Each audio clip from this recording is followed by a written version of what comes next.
नमस्कार, मैं हूं संजय शर्मा। आप देख रहे हैं 4 PM न्यूज़ नेटवर्क।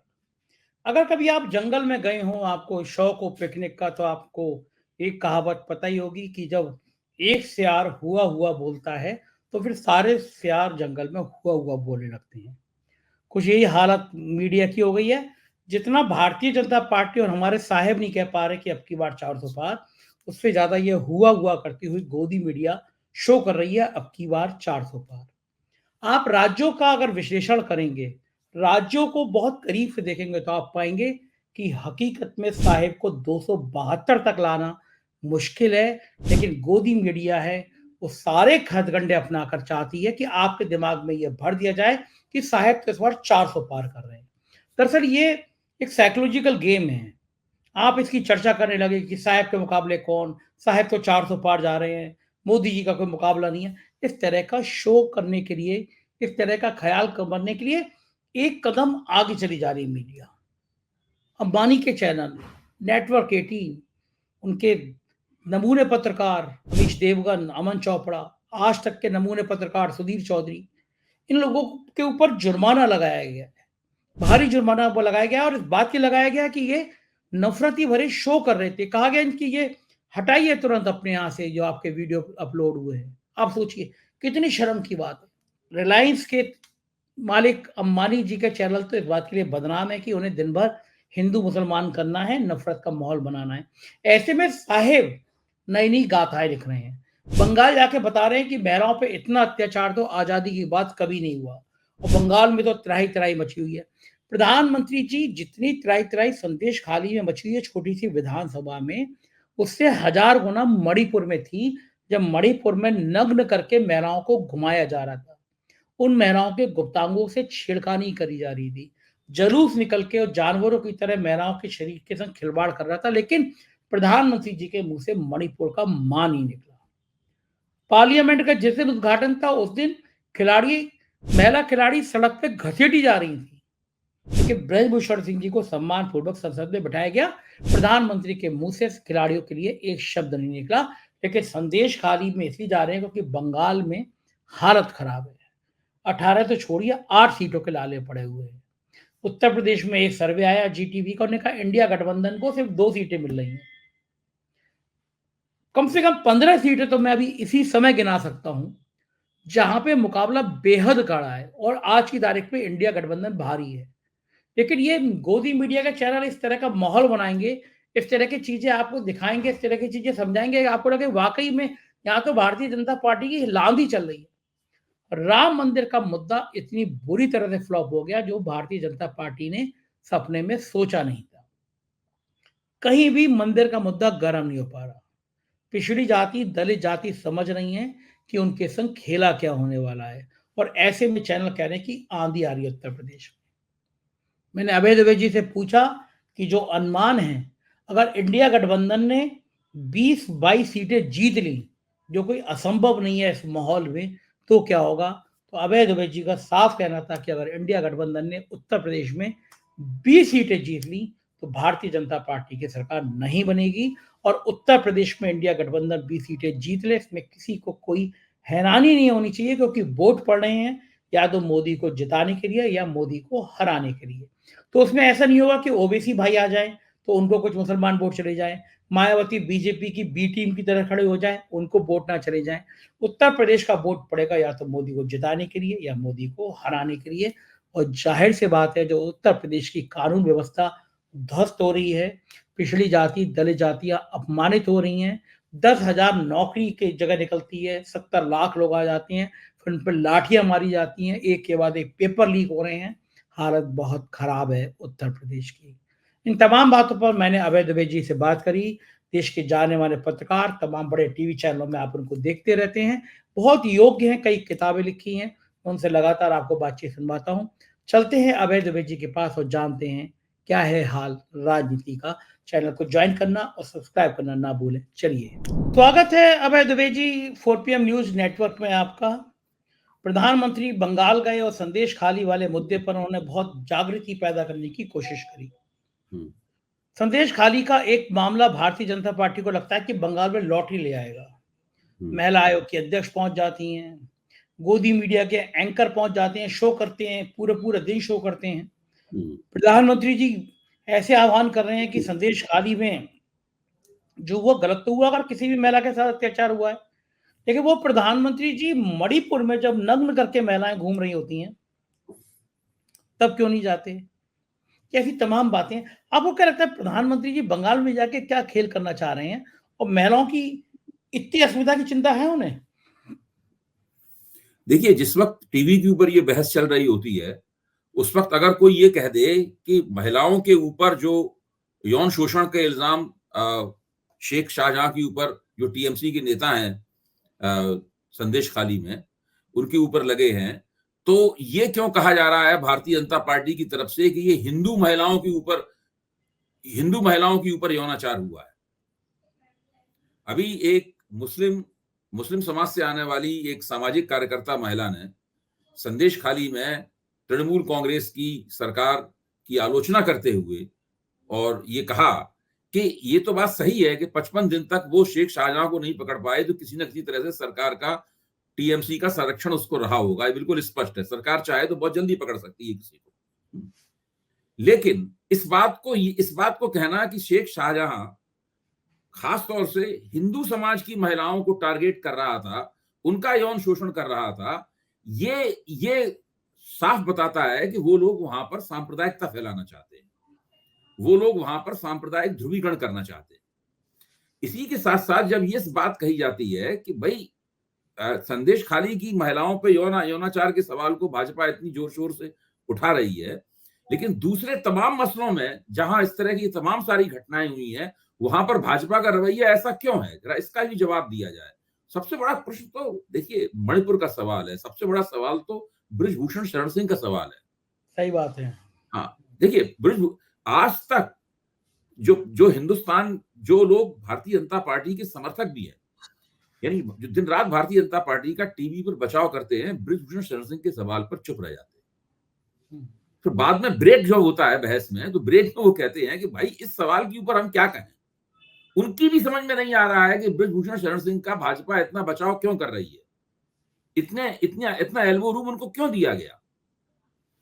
जब उनसे कहा जाए कि भाई अगर ये तर्क दिया जाता है कि उनके कई सीटों पर उनका प्रभाव है, तो बोले नहीं ऐसी कुछ बात नहीं है, भाजपा उत्तर प्रदेश में बहुत शक्तिशाली है, बृजभूषण शरण सिंह की कोई औकात नहीं है कि वो भाजपा को ब्लैकमेल कर सके कि हम अपना समर्थन वापस ले लेंगे।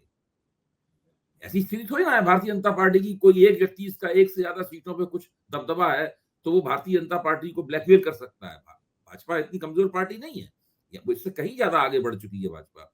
तब फिर इतना बचाव क्यों होता है बृजभूषण शरण सिंह का? मणिपुर में जो स्त्रियों को नग्न करके घुमाया गया, उनके गुप्तांगों के साथ सार्वजनिक रूप से छेड़छाड़ की गई, तो उसका तर्क भाजपा की तरफ से दिया जाता है कि वो तो भाई दो समुदायों के बीच में टक्कर हो रही थी, संघर्ष हो रहा था, इसलिए इस प्रकार की घटना हुई, जो दुर्भाग्यपूर्ण है। लेकिन संदेश खाली में एक जो मुसलमान तानाशाह है उस इलाके का, इस तरह से बात की जाती है, एक बदमाश मुसलमान जो है वो हिंदू महिलाओं को टारगेट कर रहा है, यौनाचरण कर रहा, यौन दुराचार कर रहा है उनके साथ में। इस तरीके से तमाम भाजपा के प्रवक्ता टीवी के ऊपर बहस कर रहे हैं। देखिए ये बिल्कुल, और जो मैं तृणमूल कांग्रेस की किसी भी बात का समर्थक हो या ना हो, इस बात का तो मैं निश्चित रूप से समर्थक हूं कि ये नरेंद्र मोदी का जो भाषण है वो चुनावी टूरिज्म का एक नमूना है। जब चुनाव आते हैं उसी वक्त नरेंद्र मोदी वहां पहुंचते हैं हर जगहों पे। आजकल एक और बात चल रही है इसके ऊपर, हालांकि थोड़ा विषयांतर हो जाएगा, लेकिन दिमाग में आई है तो मैं कह दूं। आजकल वो सब जगह जा रहे हैं नरेंद्र मोदी, चाहे बिहार जाएंगे, बिहार तो अभी जाएंगे, कई जगह जा रहे हैं, और सब जगह वो हजारों हजारों करोड़ रुपए की, झारखंड में आज झारखंड का नंबर था, हजारों 35,000 करोड़ रुपए, 20,000 करोड़ रुपए, 10,000 करोड़ रुपए, 40,000 करोड़ रुपए की विकास योजनाएं गिफ्ट कर रहे हैं उन प्रांतों को।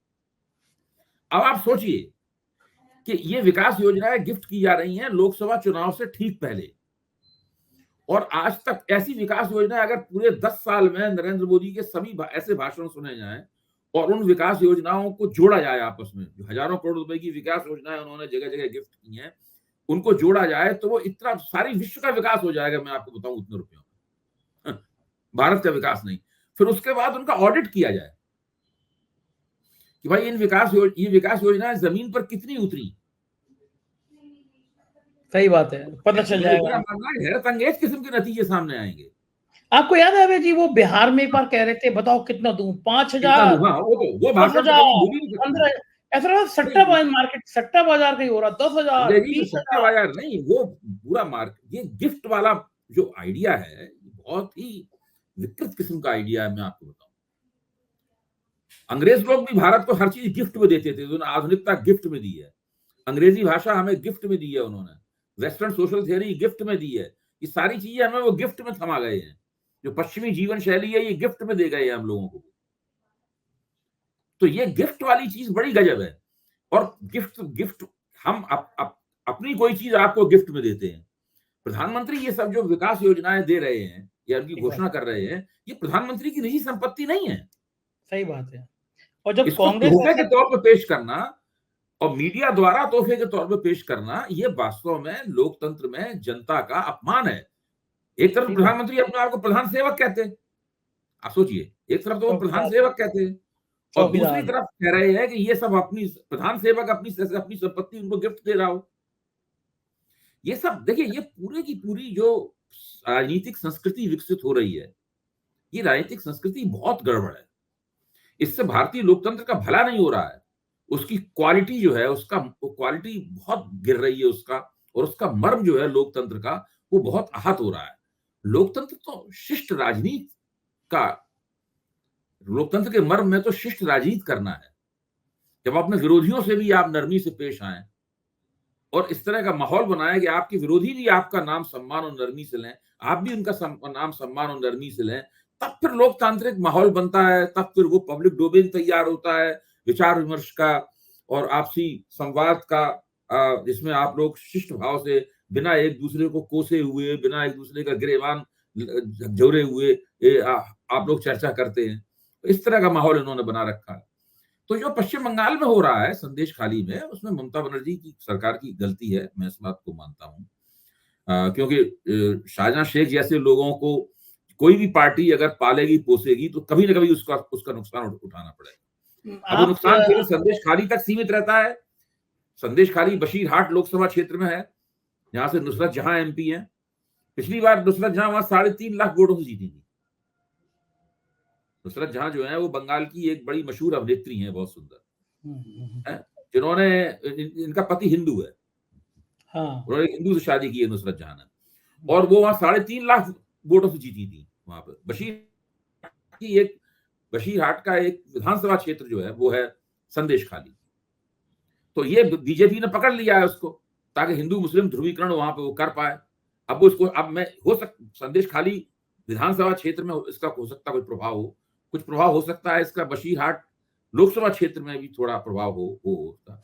लेकिन मैं अभी तक ये मानने के लिए तैयार नहीं हूं कि इसका प्रभाव पूरे बंगाल के ऊपर पड़ेगा। बंगाल का जो भद्रलोक है, जो बंगाल का मध्य वर्ग और उच्च मध्य वर्ग को मिलकर जो भद्रलोक बनता है, इसको बंगला भाषा में भद्रलोक कहते हैं, वो जब तक ममता बनर्जी के साथ रहेगा तब तक भारतीय जनता पार्टी की ममता बनर्जी को हराने की तमन्ना वहां पूरी नहीं होगी।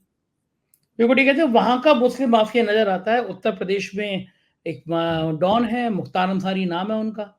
उनके बेटे जो हैं वो राजभर जी की पार्टी से चुने गए हैं। राजभर की पार्टी अब एनडीए की पार्टी हो गई। तो तकनीकी रूप से मुख्तार अंसारी का बेटा और योगी आदित्यनाथ दोनों एक पार्टी में शामिल हो गए। इसको भी छोड़िए, जब कृष्णानंद राय की हत्या हुई थी तो एक ऑडियो वायरल हुआ कि चोटी काट ली गई है। उसमें बताया गया कि आवाज अभय सिंह की है। अभय सिंह यूपी के डॉन हैं, जो फैजाबाद सीट से विधायक चुने जाते हैं। जब वो जेल में थे तो मुलायम सिंह ने उनको टिकट दिया था। मुख्तार अंसारी के वो दाहिने हाथ माने जाते हैं क्योंकि उनकी दुश्मनी धनंजय सिंह से है। और वो अभय सिंह कृष्णानंद राय के हत्या के आरोपी थे, भले वो मुकदमा छोटा जो भी विषय रहा हो। ये कहा गया कि ये भी उसकी संलिप्तता थी। उन अभय सिंह को राज्यसभा चुनाव में भारतीय जनता पार्टी ने उनका टिकट आराम से लिया। वो भारतीय जनता पार्टी के नेताओं के संग खुश हो गए। अब वो जो कृष्णानंद राय की विधायक की हत्या में जिसका नाम आया वो भी आपके साथ, मुख्तार अंसारी का बेटा भी आपका साथ। तो फिर मंचों पे ये जो नाटक होते हैं, ये लोगों को, नेता को समझने, मोदी जी को, योगी जी को क्या लगता है कि जनता को समझ नहीं आ रहा होगा कि खेल कर क्या रहे हैं आप लोग? नहीं, नहीं, देखिए ये सरकार का जो पाखंड होता है ना, ये तो पब्लिक आराम से समझती है। जब नेता भाषण दे के जाता है, भाषण देते वक़्त तो जो पब्लिक सामने होती है, वो पब्लिक तो कैसे उस पब्लिक की जुगाड़ कैसे की जाती है, पब्लिक कैसे लाई जाती है, ये सब हथकंडे हम लोग जानते हैं। और सभी राजनीतिक दल ऐसा करते हैं, भारतीय जनता पार्टी इस काम में सबसे ज़्यादा आगे है, इसमें कोई शक की बात नहीं। लेकिन पब्लिक इस पाखंड को अच्छी तरह समझती है। आपने बिल्कुल ठीक कहा कि पब्लिक जानती है कि कौन किसका बाहुबली है। हम अपने बाहुबली का समर्थन करते हैं, दूसरे के बाहुबली की निंदा करते हैं। संदेश खाली में जो हो रहा है उसके ऊपर करुण क्रंदन कर रहे हैं प्रधानमंत्री और भारतीय जनता पार्टी के तमाम पैरोकार, समर्थक, भारतीय जनता पार्टी के नेता। और दूसरी तरफ ब्रजभूषण शरण सिंह के सवाल पर सबके मुंह में दही जमा हुआ है और मणिपुर के सवाल के ऊपर संसद में इधर-उधर की बातें करके, लीपापोती करके, उसमें मणिपुर में प्रधानमंत्री क्या बोले? वो तो कांग्रेस के खिलाफ पूरा का पूरा भाषण था। जब जब विपक्ष उठ के चला गया सदन से, उसके बाद मणिपुर पे उन्होंने बोलना शुरू किया और लगातार ये कहना कि मणिपुर की घटना की तुलना आप संदेश खाली से मत कीजिए। जहां पे आपको अपनी राजनीतिक गोटी लाल करानी है सांप्रदायिक ध्रुवीकरण करके, उसकी वो बेमिसाल चीज है। उसकी किसी और घटना से तुलना मत कीजिए। ये नया फार्मूला है इनका, ये इन्हीं के हाँ, हिसाब से चलेगी, ये इसके फार्मूला हिसाब से नया है। चलेगा जी, कि यहाँ से मत करिए तुलना, वहाँ उनसे मत करिए तुलना। जी, उत्तर प्रदेश की बात मैं करूँगा कि ये जो अ, एक सर्वे आया है जी न्यूज़ का, जी हुँ, न्यूज़ ने और बाकी लोगों ने मिलके किया है। हुँ, उसमें उत्तर प्रदेश में अभी टिकट डिक्लेयर नहीं हुए हैं, कौन कहाँ से हुँ, लड़ेगा। लेकिन हुँ। उस सर्वे ने कह दिया कि उत्तर प्रदेश में इंडिया गठबंधन को 2 सीट मिलेंगी, एक मैनपुरी अच्छा, और एक अच्छा। शायद आजमगढ़। हुँ। ये सर्वे क्यों होते हैं? क्या मनोवैज्ञानिक दबाव बनाने हाँ, के लिए वो होते हैं? वो वो तो मनोवैज्ञानिक माहौल बनाने के लिए है। चूँकि नरेंद्र मोदी ने कह दिया है कि हम 400 पार इस बार जाएँगे, तो हर बात इस तरह से कही जा रही है ताकि ये लगे कि ये भी 400 पार के नारे के अंदर एक योगदान है। मोदी जी ने खुद अपना प्रचार जितना नहीं किया, उससे ज़्यादा प्रचार मीडिया के चैनलों ने किया है। हुँ, रोज़ होता है, नित्य प्रत होता है। हुँ। अच्छा, दूसरे टीवी में जाने कितने बार पब्लिक को बुलवाते हुए दिखाया जाता है और फिर एंकर भी मोदी जी की इन खूबियों का बखान करता रहता है या करती रहती है। ये प्रक्रिया लगातार जारी है। दरअसल देखिए है क्या? मैं ये मानने को तैयार हूँ कि उत्तर प्रदेश में भारतीय जनता पार्टी मजबूत है। मैं ये मानने को भी तैयार हूँ कि उत्तर प्रदेश में जो विपक्ष का गठबंधन है, वो इतना मजबूत नहीं है कि वो भारतीय जनता पार्टी को वैसी टक्कर दे सके जैसी टक्कर की हम लोग कल्पना करते हैं। लेकिन चुनाव अपने आप में एक बड़ी जटिल और पेचीदा चीज़ होती है। इसमें हमेशा मनमाफ़िक नतीजे नहीं निकलते। उत्तर प्रदेश में 22 सीटें ऐसी हैं, जिन सीटों के ऊपर 1 लाख या उससे कम से भारतीय जनता पार्टी पिछली बार चुनाव जीती थी। अगर विपक्ष उन सीटों के ऊपर फ़ोकस करे और लगातार ठीक से योजनापूर्वक चुनाव लड़े, अपने संसाधनों को सही तरीके से उनका डिप्लॉयमेंट करे, सही तरीके से उनका इस्तेमाल करे उन संसाधनों का, तो विपक्ष ऐसे कई निर्वाचन क्षेत्र हैं, जहाँ पर विपक्ष प्रभाव डाल सकता है और निर्वाचन क्षेत्रों का नतीजा बदला जा सकता है। देखिए, समाजवादी पार्टी कई निर्वाचन क्षेत्रों में बहुत ही मार्जिनल, बहुत कम वोटों से चुनाव हारी थी पिछली बार हुँ, और भाजपा पूर्वांचल को लेकर काफ़ी डरी हुई है। हुँ। ये जो ओम प्रकाश राजभर को जिस तरीके से भाजपा ने अपने साथ बनाए रखा है? और अब तो आज तो ये भी खबर आ रही है ना कि योगी मंत्रिमंडल का विस्तार होने वाला है 1-2 दिन में और ये उसमें ओम ये प्रकाश राजभर ये का मंत्री बनना ये तय है। अभय जी ये 20वीं बार खबर चली है टीवी चैनलों पे।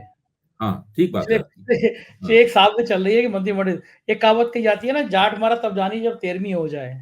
तो वो ये कहा जाता है ना, हाँ, तो और वैसा ही दारा है। सिंह चौहान का नाम भी आ रहा है कि उनको राज्य मंत्री बनाया जाएगा, इनको कैबिनेट रैंक दी जाएगी। तो मैंने आज कहा भी टीवी पे कि these people are permanently minister in waiting.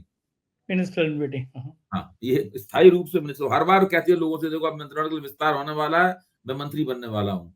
लेकिन नहीं बन पाते हैं। हो सकता है अब चुनाव बहुत नज़दीक आ गया है तो शायद उन्होंने अपना दबाव बना लिया हो। अमित शाह से भी कई बार ये लोग मिल चुके हैं इस सिलसिले को लेके। अच्छा, टेक्निकली इस बात का बीजेपी क्या जवाब देगी भई कि मुख्तार राजभर शामिल हो गए योगी मंत्रिमंडल में। हुँ।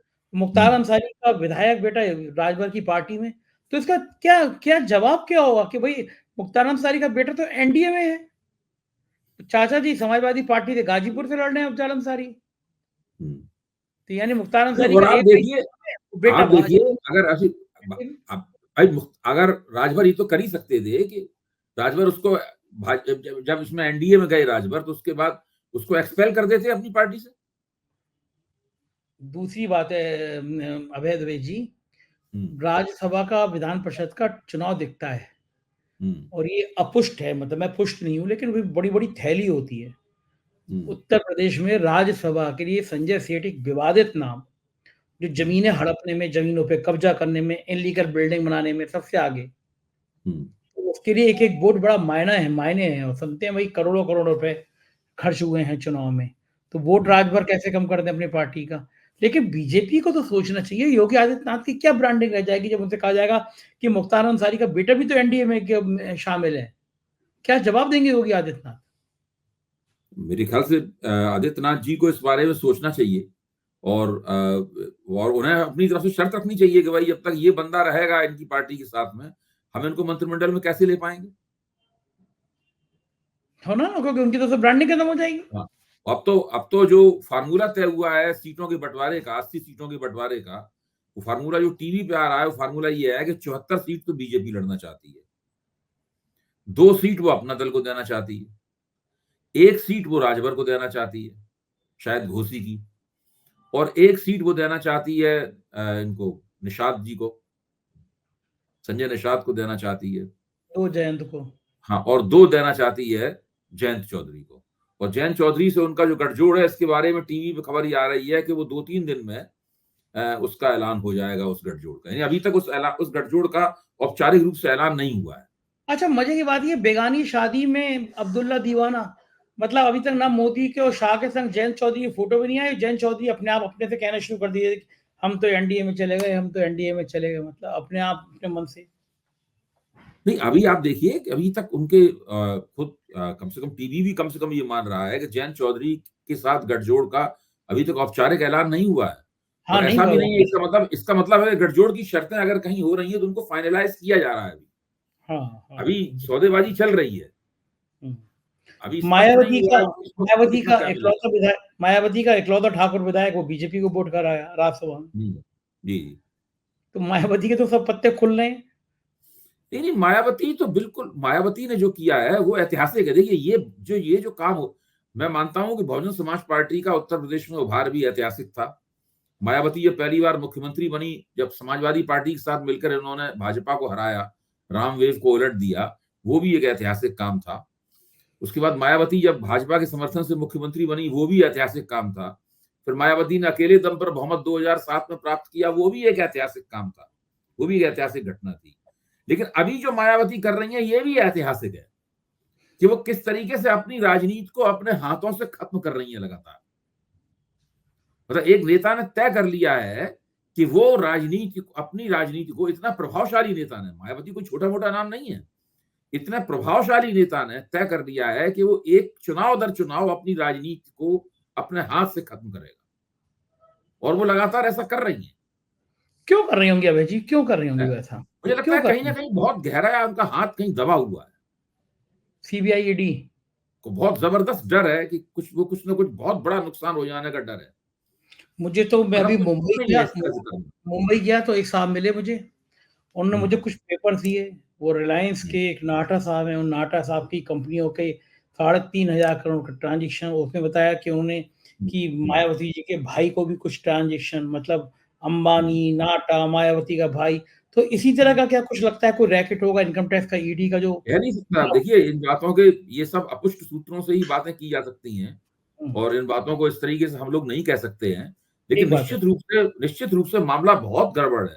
मुझे बहुत ताज्जुब होता है जिस व्यक्ति के पास में उत्तर प्रदेश में मरते गिरते 18 से 20% वोट होता था। हुँ, यानी जब वो डिक्लाइन पे होती थी, यानी जब उनका राजनीति ठीक नहीं चल रही होती थी, उस वक्त उनके पास 18 से 20% वोट होता था।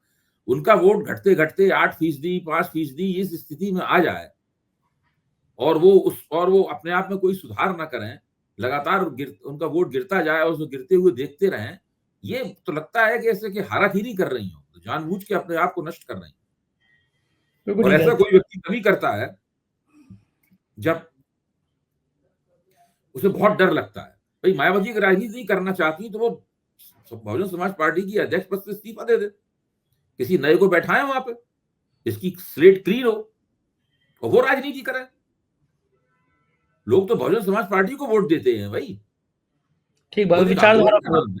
उस विचारधारा को वोट देते हैं। हाँ, अच्छा, विचारधारा को वोट इधर देते हैं।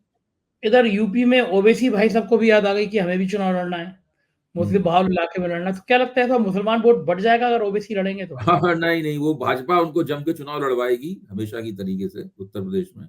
उनको कुछ मिलने वाला नहीं है। मेरा मानना है कि अल्पसंख्यक वोट जो है उनका बड़े पैमाने पर ध्रुवीकरण इंडिया गठबंधन के खाते में होगा, और इंडिया गठबंधन होने से जो अलायंस हुआ है कांग्रेस के बीच में और समाजवादी पार्टी में, इसका पहला जो सबसे बड़ा लाभ यह है कि मुसलमान वोटों के बीच का जो भ्रम था वो पूरी तरीके से खत्म हो गया। ओवैसी ओवैसी को भी वोट ना के बराबर मिलेगा, और मायावती के उम्मीदवारों को भी वोट ना के बराबर मिलेगा। कौन, कोई भी एक व्यक्ति भी अपना वोट क्यों बर्बाद करना चाहे? हाँ, अब यार मुझे लगता है कि अब देश में 2 लाइन क्लियर हो गई हैं, कुछ या तो मोदी को जिताओ या मोदी को हराओ। इसके अलावा तीसरी तीसरी लाइन में अभी नहीं जा रहा। नहीं, बिल्कुल यही है, यही है। और वही यही विचार। चीज जो है ना, अगर अगर ये जो आप कह रहे हैं, अगर ये बात सबके दिमाग में आ जाए और लोग इसी तरीके से अगर सोचने लगे, तो फिर एंटी मोदी वोट का ध्रुवीकरण होना शुरू हो जाएगा हर तो ये जगह। बड़ी एंटी खतरनाक बीजेपी, बात हो, एंटी बहुत बीजेपी खतरनाक बात ध्रुवीकरण हो होना शुरू जाएगी हो जाएगा। बीजेपी, तो और बीजेपी के लिए बड़ी। वो बहुत खतरनाक घटना हो सकती है। तो ये जो 2 सीटें दिखा रहे हैं इंडिया गठबंधन को, वो उल्टा भी हो सकता है, मामला कहीं आगे जा सकता है यूपी में। देखिए, उत्तर प्रदेश में विपक्ष अगर ठीक से चुनाव लड़े तो वो भारतीय जनता पार्टी को चौंका सकता है। कितना चौंकाएगा, कितना परेशान करेगा, कितना नुकसान करेगा, इसके बारे में आज की तारीख में कुछ नहीं कहा जा सकता है। लेकिन उत्तर प्रदेश की सभी सीटों के ऊपर ऐसा कि भाजपा एक तरफा चुनाव जीत रही हो, ऐसा नहीं। अच्छा अभय जी, मुझे एक बिल्कुल सीधा सवाल बताइए, आपको, चूंकि आप बहुत अनुभवी हैं उत्तर प्रदेश की राजनीति को, कड़-कड़ आप जानते हैं। मैं बहुत आपने 22 के लेके मैं ये मान लेता हूँ, एक अनुमानित अगर मान लीजिए 20 सीटें इंडिया गठबंधन को आ जाती हैं, हम्म। उत्तर प्रदेश से, तो क्या हम्म। दिल्ली में मोदी जी हुकूमत में आसानी से आ जाएँगे? देखिए, अगर उत्तर प्रदेश में भारतीय गैर भाजपा पार्टियां 20 सीटें जीत लें, यानी 20 सीटें जीतने का मतलब ये होगा कि अ, पिछली बार 15 सीटें मिली थी मायावती और अखिलेश को मिला के। हुँ, उसमें हुँ, आप 5 सीटें और जोड़ दीजिए। हुँ। यानी पिछली बार भाजपा को 62 सीटें मिली थी ना, 62 या 63 सीटें मिली थी। ऐसे हाँ, फिर एक सही होगी तो हाँ, 64 ही मान हाँ। लीजिए आप। हुँ, तो भाजपा फिर 55, 56, 57 पे आ जाएगी। हुँ। भाजपा जो है 55, 56, 57 पे आ जाएगी। अगर उत्तर प्रदेश में ऐसा होता है तो फिर भारतीय जनता पार्टी को बहुमत नहीं मिलेगा। इसका मतलब ये है कि उसके खिलाफ कहीं न कहीं एक एंटी इनकम्बेंसी है, और एंटी इनकम्बेंसी एक अंडर करंट की तरह है जो ऊपर से दिखाई नहीं पड़ रही है हम लोगों को। कुछ ना कुछ हुँ। ऐसा है कि लोग एंटी बीजेपी वोट अपने आप को पोलराइज़ करना चाहता है। अरे! मैं तो गया, तो मैंने तो महाराष्ट्र में देखा अभय जी, मैं तो 4 दिन रहा मुंबई में, तो मैं हुँ। तो देख रहा था, मैं वहाँ पे नरीमन पॉइंट वॉइंट पे समुद्र के तट किनारे मैं लोगों से बात कर रहा था, तो लोग रिएक्ट कर रहे थे, कैमरे के सामने नहीं बोलते लेकिन वैसे रिएक्ट कर रहे थे कि अरे ये क्या हुँ। बेईमानी की होती है, सारे बेईमान आपने भर लिए, आप कहते थे कांग्रेस मुक्त, लेकिन आप जिनको भ्रष्टाचारी कहते थे उन्हीं को पार्टी में ले आए। आक्रोश है लोगों में, मतलब रिएक्शन नहीं कर रहे हैं वो, लेकिन लोग कह रहे हैं कि ये तो कुछ ज़्यादा ही हो गया, इतना भी नहीं होना चाहिए था। ये भाव है लोगों के अंदर। असल में है क्या कि हम एंटी इनकम्बेंसी को कैसे नापा जाए, इसका कोई फ़ॉर्मूला हम लोगों के पास नहीं है। एक सरकार जो 10 साल जिसको पूरे हो चुके हैं और जिसने नोटबंदी जैसी मॉन्यूमेंटल मिस्टेक्स, मतलब वो नोटबंदी जैसी भयानक किस्म की गलतियां की हैं, कितनी बेरोजगारी है, आप उसकी कल्पना हम लोग नहीं कर सकते, क्योंकि हम लोगों को बेरोजगारी का दुख नहीं झेलना पड़ता। कितनी महंगाई है, हम लोग इसकी कल्पना नहीं कर सकते, क्योंकि हमारी आमदनी थोड़ा महंगाई को न्यूट्रलाइज कर देती है।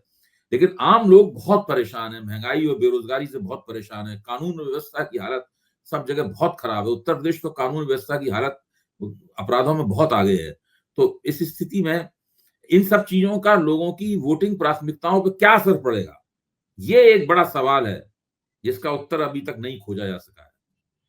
बिल्कुल ठीक बात है, बार और बार आने ये वाले कहते रहना कि हमारी 400 से ज्यादा सीटें आएंगी, बार बार ये कहते रहना कि हमारी हम 370 से पार, एनडीए 400 पार, ये सब लगातार नारेबाजी करते रहना, और मीडिया द्वारा भी उसी आवाज में आवाज मिलाकर इसको नारेबाजी को और एम्पलीफाई करना, ये सब पूरा चल रहा है और धुआंधार चल रहा है। मुझे लगता है लगातार ही चलता रहेगा, क्योंकि इसी तरीके से इसकी पूरी योजना बनाई गई है।